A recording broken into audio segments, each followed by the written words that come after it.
Migrating to a distant land is not only about fresh starts and endless opportunities, but also a challenging journey of fitting in, being accepted, and making this new land a home. And it's even more challenging, especially if you speak different and look different. New country, new people, new language, new culture. It is no doubt overwhelming, and I feel more than the fear of the new and the unknown. The first couple of years are about fears inside us.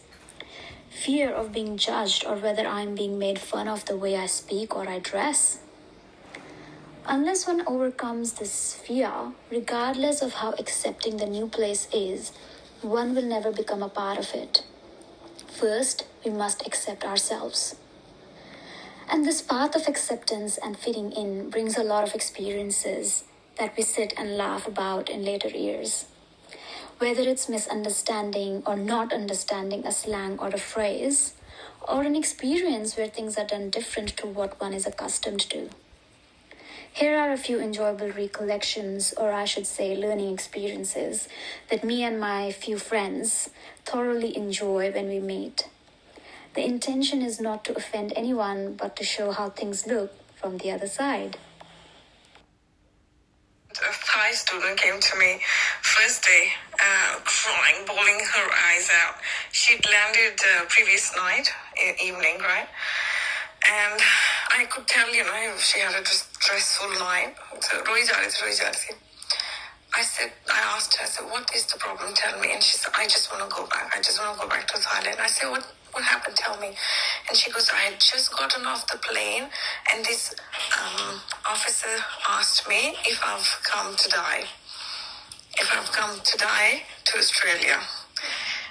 I had to ask her a few times before I realized she was mistaking the word today, as in today, to die, as in to die in Australia. Back in 2019, I was visiting my sister in Melbourne.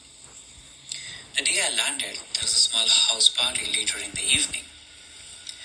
Well, when the party was on the swing, one of her friends came to me and said, "How's my fly?" I was embarrassed at that point and started checking my zipper. Well, everything was fine. And then again he says, "How's the fly?"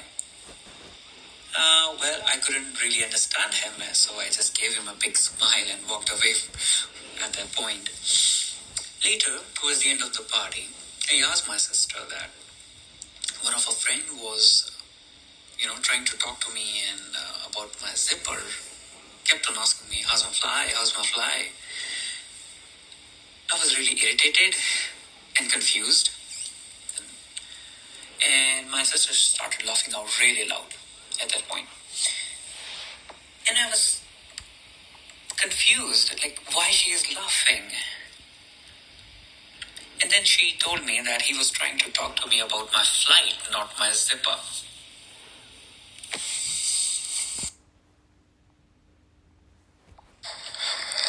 I arrived in Australia 7 years back.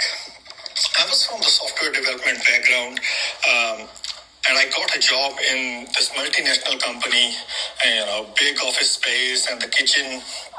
So I used to go to kitchen, make my own coffee, and we used to have 4 sugar in a cup, which is very high as per Australian standard. And I never knew that.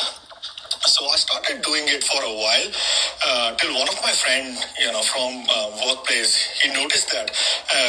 And he mentioned to me that I'm gonna end up finishing all the sugar in 15 days, and then there will be no sugar left for them. I took it in a taunting way.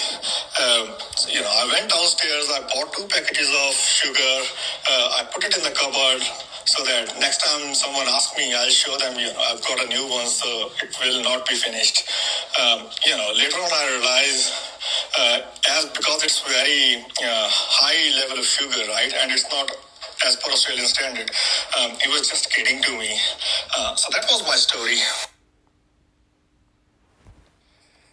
This is a story about one of my mates who came to Australia near about 10 years ago as a student. He asked to catch up, so I went to the city. We met in a McDonald's, and during the lunch, he ordered a cheeseburger. Now, because we both are from India and I was very much sure that he was a vegetarian, so I asked him, I said, so you're not vegetarian anymore? He said, no, I'm still a vegetarian. I said, and you just ordered cheeseburger. He said, so it's a cheeseburger. There's no meat in it. I said, my cheeseburger is a beef burger here. They just call it cheeseburger. That guy was speechless. He was so shocked. So that was his experience